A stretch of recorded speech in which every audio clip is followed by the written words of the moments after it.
नमस्कार, समृद्ध नेपाल कार्यक्रममा तपाईलाई स्वागत छ। म तेज प्रसाद वाग्ले। दर्शकवृन्द, यो कार्यक्रम मार्फत हामी देशमा विकास निर्माणको अवस्था, राष्ट्रिय प्राथमिकतामा परेका योजनाका साथै प्राप्त उपलब्धि र समृद्धिको सम्भावनाबारे विभिन्न कोणबाट तथ्यगत जानकारी प्रस्तुत गर्दछौँ।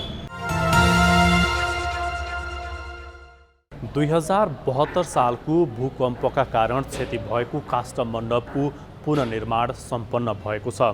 ऐतिहासिक र पुरातात्विक मात्र होइन, नेपाली कलाको विशिष्ट मानिने काष्ठमण्डपको पुनर्निर्माण कसरी सम्भव भयो, आजको श्रृङ्खलामा हामीले यही विषयमा चर्चा गर्नेछौँ।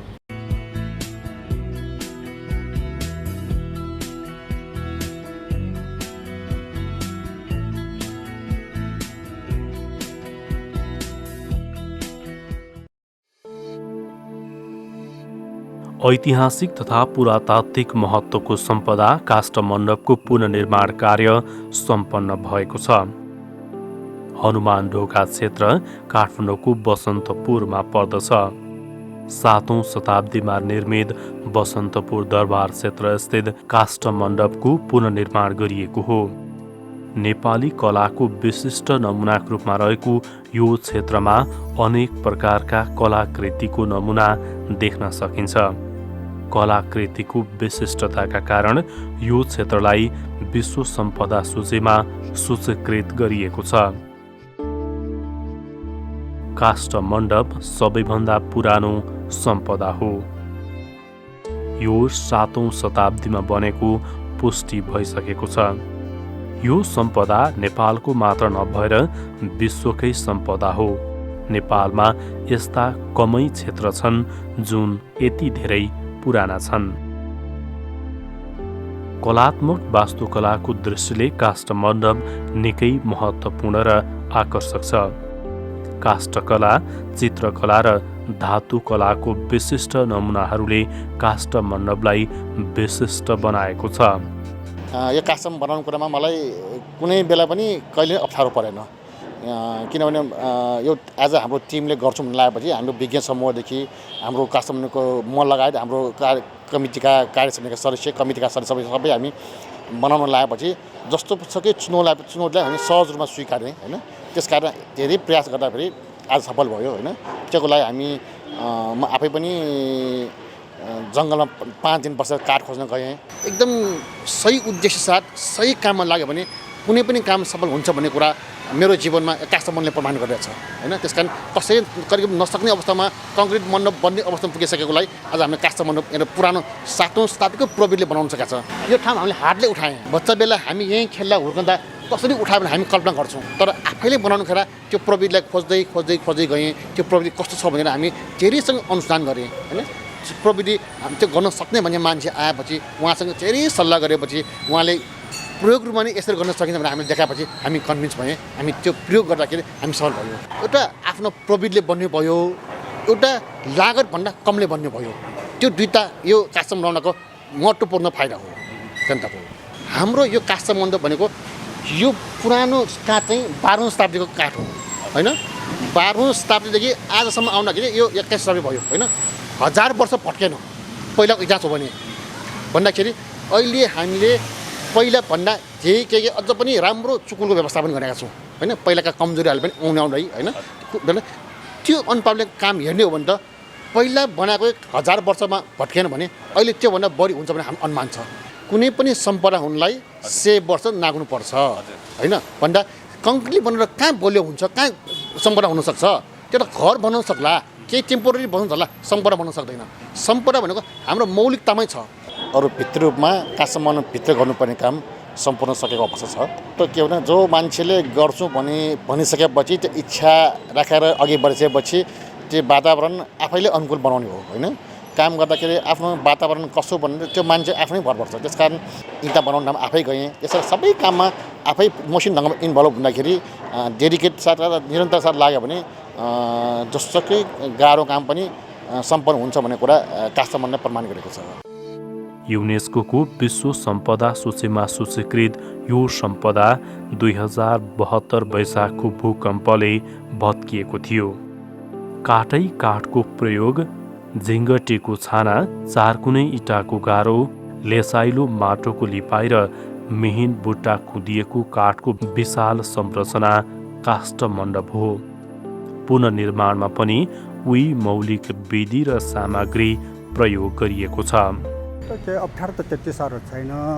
हाम्रो इन्जिनियर साहबहरू हुनुहुन्छ, उहाँहरूले सल्लाह गर्नुहुन्छ। उहाँहरूकै सल्लाहमा अब बनायो भने म एक्लैले बनाउने होइन, सबै भाइ छोराहरू छन् मेरो यहाँ काम गर्ने। यसो सल्लाहवाला मात्रै हो मेरो काम त। त्यति साह्रो गाह्रो त छैन, किनभने हाम्रो चाहिँ यसको नमुना पुरानो छ, त्यही बमोजिम नाप बनायो। पुरानोको कुनै कामै नलाग्ने आयो भने त्यो चाहिँ त्यसको बमोजिम अर्को बनाउने अनि राखिदिएको छु यसमा। यस्तै भन्नुहोस् न, यो 4वटा ठाम छ, 4वटामा एउटा पुरानो छ, त्यसैको बमोजिम यो 3वटा बनायो हामीले। अरू चाहिँ हामीलाई त्यति साह्रो अप्ठ्यारो त छैन। विदेशीहरू पनि आउनुभएको थियो यो काठ विषयमा। पुरानो काठ राख्नेले सबै बिल्डिङले चेक गरेर यो हुने यो नहुने, यो 80 डिग्री यति छ भने उहाँले जति भन्नुहुन्छ उति मात्रै चलाएको यो काठ। अनि हामीले पनि यसो अनुमान गरे, करिब पहिले यो बनाउँदा कसरी बनाएर बुढापाकाहरू यहाँ सोध्नु आउनुहुन्थ्यो मलाई। पहिले त क्रेन छैन, केही छैन, कसो गरे बाबु यो यसो गरे भन्नुपर्छ। यहाँबाट यसो बाँसको चाहिँ खट बनाएर स्लोप गरेर यताबाट चाहिँ होइन, यताबाट चाहिँ तानेर ल्याएको सबै हामीले चाहिँ। अहिले चाहिँ यताबाट तान्यो, यो चाहिँ कुनै चिजले उठाएको होइन, मान्छेले तानेको। अलिकति स्लोप गरेर बाँसमा 1-2टा फ्लेक ठोक्यो, अनि त्यसमा चाहिँ माथि चाहिँ उता पनि बस्यो, यता पनि बस्यो, 3-4तिरबाट बसेर तानेर यो माथि ल्यायो। यो मोटो काठ तानेर ल्याएको। अलिकति हामीलाई के डर थियो भने यो तान्दाखेरि यो वाट्टै जाला कि भने त्यसलाई चाहिँ अलि हामीले मजबुत साथ बाँध्नु लगायो। बाँस डोरो टेरो यताउता गरेर बाँधे, बिस्तारै एउटा लगेँ, त्यसै हेरेँ, सबैले हुन्छ भन्नुभयो। अनि बिस्तारै 4वटा तान्यो। यसमा मेन काठ भनेको 8वटा हो यसको।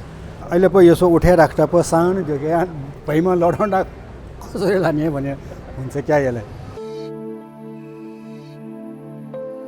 काष्ठमण्डप काठमाडौँको मध्य भागमा रहेको काठमाडौँकै इतिहास बोकेको सम्पदा हो। काष्ठमण्डप मानव विकासक्रमको अध्ययन अनुसन्धानको लागि पनि एउटा ऐतिहासिक दस्तावेज हो। काठमाडौँ उपत्यकाको इतिहास र परिचयसँग जोडिएको काष्ठमण्डपको पुनर्निर्माणसँगै करिब 1400 वर्ष पुरानो हाम्रो इतिहास पुनः ठडिएको छ।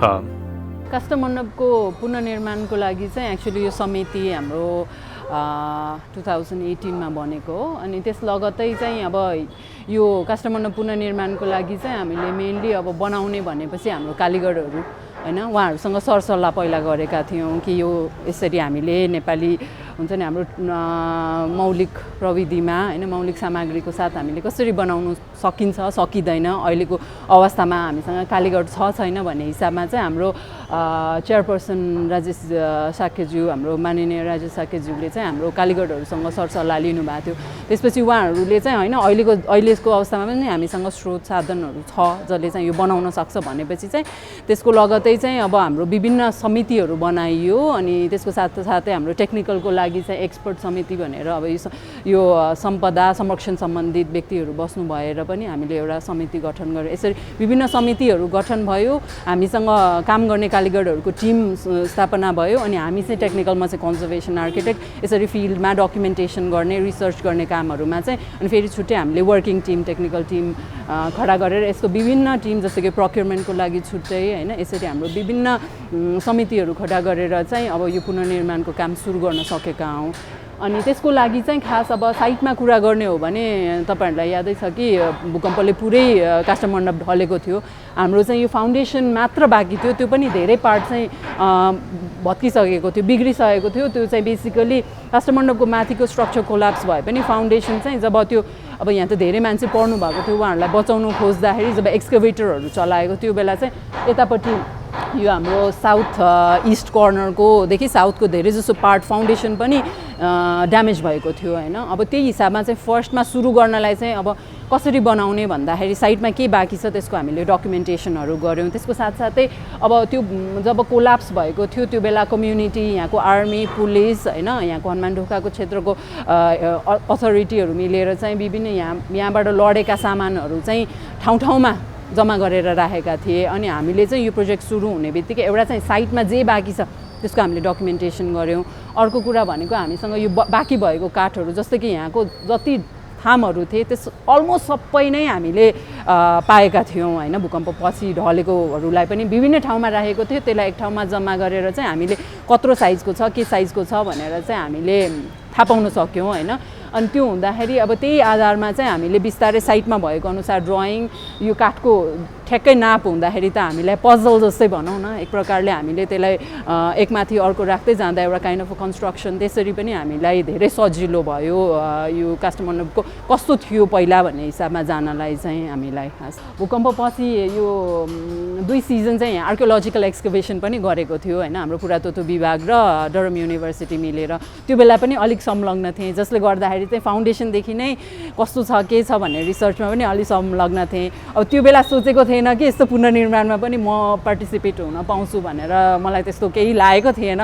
तर यसरी आज यतिसम्म सम्पन्न हुँदा अर्को कुरा त अब हामीले सबैजना भनौँ न, हाम्रो हरेक यो टिममा सबैजनाले यसबाट धेरै कुरा सिक्ने हामीले मौका पायौँ जस्तो लाग्छ होइन। हामीले अब जस्तो कि हाम्रो मेन इन्टेन्सन यो प्रोजेक्टको भनेको हाम्रो traditional technology, traditional material, traditional skill चाहिँ हामीले जो सेफगार्ड गरौँ, हामी त्यो सबै युज गरौँ भन्ने हिसाबमा चाहिँ। अनि हाम्रो प्रोजेक्ट मोडालिटीमा चाहिँ हामीलाई त्यो मौका दियो कि हामीले जे पनि एक्सप्लोर गर्न पाउने, हामीलाई हुन्छ एज अ टेक्निकल टिम पनि हामीलाई यो पनि हेर्नुहोस् न, तपाईँहरू एक्सप्लोर गर्नुहोस्, कसरी सकिन्छ सक्दो सबैले राम्रो इनपुट दिएर हामी कसरी सम्पन्न गर्छौँ भन्ने कुरा थियो। अनि त्यही टर्म्समा चाहिँ अब म पनि इन्भल्भ भएको धेरै जस्तो डकुमेन्टेसनहरूमा। अनि जसरी अब हाम्रो कालीगढहरूसँग मेनली त्यो इन्टरेक्ट गर्दा कति कुरा सिकिन्छ नि होइन, अब सानो डिटेल जोइन्टहरूको बारेदेखि त्यो चाहिँ सबै कुरा हामीले सिक्ने मौका पायौँ। त्यही भएर म चाहिँ के भन्छु भने यो चाहिँ हामी सबैजनाको लागि एउटा ठुलो सिक्ने एउटा प्रोजेक्ट थियो होइन। अनि त्यो सिक्दा हामीले यत्रो ठुलो संरचना चाहिँ अब 3.5 वर्षमा सिद्ध्याउनु भनेको चाहिँ ठुलै उपलब्धि हो जस्तो लाग्छ। 12,000 क्युफिट सालको काठ र ठुलो र सानो आकारका गरी करिब 2 लाख थान इँटको प्रयोग गरी काष्ठमण्डपको पुनर्निर्माण गरिएको छ। काठ, माटो र इँट मात्रको प्रयोग गरेर काष्ठमण्डपको पुनर्निर्माण गरिएको हो। काष्ठमण्डपमा 4 घेराको 100वटा थाम राखिएको छ भने सङ्कल्प पूजा गरेर ठडाइएका 25 फिट अग्ला 4वटा मूल थाम पहिलो घेरामा छन्। 4वटा मूल थाममध्ये एउटा 1100 वर्ष पुरानो छ। दोस्रो घेरामा 32वटा थाम ठडाइएको छ। तेस्रो र चौथो घेरामा 1-1वटाका दरले 28 र 36वटा थाम राखिएको छ। विभिन्न कालखण्डमा मर्मत सम्हार गर्दा सिमेन्ट, कङ्क्रिट प्रयोग भए तापनि अहिले यो सबै हटाइएको छ। सालको काठ, इँटा र माटोका संरचनाबाट पुनर्निर्माण गरिएको छ। त्यो निधार राख्नलाई, ठाउँ उठाउनलाई खत बाँधिदिने सबै मेरो काम गरे। अनि काठ राख्ने, काठ तानिदिने, कसरी तान्ने, कहाँबाट तान्ने सबै गाह्रो काम त त्यो गजुरको माथि त्यो लाने गाह्रो भयो। त्यो गोलै छ, यहाँबाट लानुपर्ने। एकचोटि विश्रामले ताने पनि केही नचल्ने। फेरि त्यो उठाएर त्यो माथि कति 8 फिटको माथि सिधा राख्नुपर्ने 17 फिटको काठ थियो। गाह्रो त यो निधार राख्ने पनि गाह्रो थियो। अब अहिलेको सबै अब ढलान घर भयो, यस्तो पुरानो काम गर्ने त्यति छैन, कमै छ अहिले। यसमा प्रयोग भएको करिब 15% काठ भने पुरानै हो। यहाँ भित्र गोरखनाथदेखि विभिन्न भैरव र गणेशका मूर्तिहरू पहिले जस्तै राखिएको छ। काष्ठमण्डप करिब 1 रोपनी क्षेत्रफलमा फैलिएको छ। काष्ठमण्डप निर्माणमा स्थानीय बासिन्दाको साथ, समर्थन उत्साहजनक रहेको र सबै काम निकै पारदर्शी बनाइएको थियो। समग्र पुनर्निर्माणको अवस्थाको सन्दर्भमा कुरा गर्दाखेरि करिब 920वटा सम्पदाहरू प्रभावित भएका थिए। त्यसमा केही पूर्ण रूपमा क्षति भएका थिए, केही आंशिक क्षति भएका थिए, केही सामान्य क्षति भएका थिए। खास गरी नेपालमा भएका सम्पदाहरू मध्येमा काष्ठमण्डपको आफ्नै किसिमको ऐतिहासिक र पुरातात्विक महत्त्व छ। यसले चाहिँ एउटा निश्चित कालखण्डको प्रतिनिधित्व गर्छ र साथसाथै नेपालको विशेष गरी काठमाडौँ उपत्यकाको ऐतिहासिक विकासक्रमसँग पनि जोडिएको छ, इतिहाससँग जोडिएको छ। पुरातात्विक हिसाबले पनि किन महत्त्वपूर्ण छ भने त्यसबाट हामीहरूले उत्खननको क्रममा महत्त्वपूर्ण सूचनाहरू प्राप्त गरेका छौँ, महत्त्वपूर्ण वस्तुहरू प्राप्त गरेका छौँ र एउटा निश्चित ठाउँमा निश्चित काललाई प्रतिनिधित्व गर्ने एउटा महत्त्वपूर्ण सम्पदा हो। त्यसकारण यसको चाहिँ ऐतिहासिक र पुरातात्विक महत्त्व छ। 2072 सालमा भूकम्प गयो। भूकम्पबाट अलिकति त्यहाँ केही व्यक्तिहरू पनि मृत्यु भयो र त्यसपछि हामीहरूले त्यसलाई व्यवस्थापनको कार्यक्रमहरू सुरु गरेका थियौँ र व्यवस्थापनको कार्यक्रम सुरु गरिसकेपछिका दिनमा हामीले रिसर्च पनि सुरुवात गऱ्यौँ। त्यसमा युनेस्को काठमाडौँ, नेपाल सरकार पुरातत्व विभाग, बेलायतको दुरहाम विश्वविद्यालय र महानगरपालिका र राष्ट्रिय अन्तर्राष्ट्रिय विज्ञहरूको संयुक्त टोलीद्वारा अनुसन्धान कार्यहरू हामीले गऱ्यौँ। त्यहाँ करिब 2-3 सिजन त्यहाँ कामहरू गरेका थियौँ र काम गरिसकेपछि त्यहाँको रिसर्च कम्प्लिट भइसकेपछि संरचना ढल्नुको कारणहरू जानकारी भइसकेपछि हामीहरूले त्यसको पुनर्निर्माणको कार्य सुरुवात गरेका थियौँ। 2075 देखि पुनर्निर्माण कार्य सुरुवात भयो र पुनर्निर्माण गर्ने क्रममा केही बाधा व्यवधानहरू आएका थिए। ती बाधा व्यवधानहरूलाई जुन समितिले जुन बनाउँदैछ ती बाधा व्यवधान समितिले समाधान गर्दै पुनर्निर्माणको कार्य पनि अहिले सम्पन्न गरिसकेको छ। त्यहाँको प्रयोग गर्न सकिने काठहरू हामीले प्रयोग नै गरेका छौँ र त्यहाँका महत्त्वपूर्ण अन्य जुन वस्तुहरू छन्, मूर्तिहरूलाई पनि व्यवस्थापन गरिएको थियो सुरुका दिनमा र अहिले हामीहरूले प्रयोग गर्न सकिने त्यसलाई प्रयोग गरिसकेका छौँ। प्रयोग गर्न नसकिने, युज गर्न सकिने या त्यसलाई चाहिँ यदि महत्त्वपूर्ण छ भने त्यसलाई सङ्ग्रहालयमा राख्ने किसिमको सोच पनि छ। तसर्थ हामीहरूले त्यहाँ भएका सम्पूर्ण चाहिँ अब चाहिँ वास्तु अंशहरू व्यवस्थित तरिकाले संरक्षण गरेर व्यवस्थापन गरेर पुनर्निर्माणको कार्य अगाडि बढाएका थियौँ। काष्ठमण्डप पक्कै पनि यो एउटा काठमाडौँ उपत्यकाको समग्र नेपालकै एउटा चाहिँ महत्त्वपूर्ण सम्पदा हो र खास गरी यो पुनर्निर्माण कार्यमा समुदाय र जुन समिति गठन भएको छ उसले चाहिँ महत्त्वपूर्ण भूमिका खेलेको देखिन्छ। तसर्थ यो एउटा प्रशंसनीय कार्य पनि भएको छ र यस्ता सम्पदाहरूको संरक्षणमा समुदायको सहभागिता हुनुपर्छ भन्ने हामीहरूले चाहिँ विचार पनि गरेका छौँ। एउटा चाहिँ लेसन पनि भएको छ। तसर्थ महत्त्वपूर्ण सम्पदाहरूमा विशेष गरी समुदायलाई संलग्न गर्न सकियो भने यस्ता सम्पदाहरूमा अपनत्वमा वृद्धि हुन्छ भन्ने चाहिँ हामीहरूले महसुस गरेका छौँ। 2072 सालको भूकम्पले काठमाडौँ उपत्यकाभित्र मात्र 537 सम्पदालाई क्षति पुर्याएको थियो। भूकम्पले काठमाडौँको यही काष्ठमण्डप रहेको हनुमान ढोका दरबार क्षेत्रलाई धेरै नोक्सानी पुर्याएको थियो। यहाँ करिब 90% सम्पदा पूर्ण रूपमा क्षति भएको थियो। क्षति भएका सम्पदाहरूमा सबैभन्दा महत्त्वपूर्ण सम्पदा यही काष्ठमण्डप हो। काष्ठमण्डपको इतिहास नै काठमाडौँको पनि इतिहास हो। काष्ठमण्डपबाटै काठमाडौँको नामाकरण गरिएको हो। काष्ठमण्डपको पुनर्निर्माण 17औं शताब्दीका राजा लक्ष्मी नरसिंह मल्ल अर्थात् प्रताप मल्लका बुबाबाट भएको थियो। अहिलेसम्म काष्ठमण्डपको 3 पटक जीर्णोद्धार गरिएको छ। काष्ठमण्डपमा रहेका यी विभिन्न काठमध्ये 5औं शताब्दीको काठ समेत भेटिएको थियो। काष्ठमण्डपको पुरा संरचनामा 90% काठ मात्रै प्रयोग गरिएको छ भने 10% मात्रै विभिन्न आकार र नापका इँटाहरू प्रयोग गरिएको छ।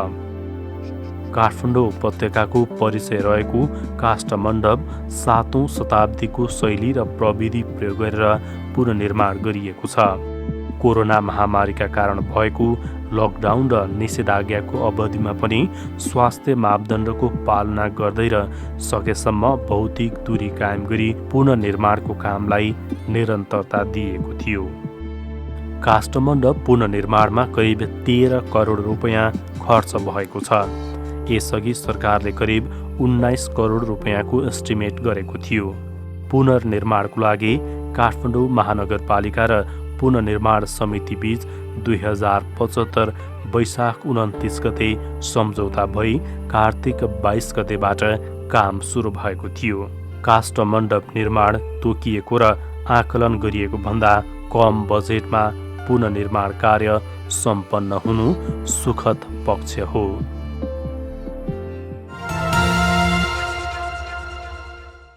2072 सालमा गएको भूकम्पका कारण क्षति भएको काष्ठ मण्डपको पुनर्निर्माण सम्पन्न भएको छ। नेपाली कलाको विशिष्ट नमुना काष्ठ मण्डपको ऐतिहासिक पुरातात्विक महत्त्वका साथै यसको पुनर्निर्माण कसरी सम्भव भयो, आजको श्रृङ्खलामा हामीले यो विषयमा चर्चा गऱ्यौँ। आजको लागि समृद्ध नेपाल कार्यक्रमको समय सकिएको छ। यो कार्यक्रम तपाईँ नेपाल टेलिभिजनको वेबसाइट nepaltvonline.com का साथै नेपाल टेलिभिजनको मोबाइल एप र अन्य सामाजिक सञ्जालमा पनि हेर्न सक्नुहुनेछ। आजको लागि समृद्ध नेपाल कार्यक्रमबाट हामी सबैलाई बिदा दिनुहोस्। नमस्कार।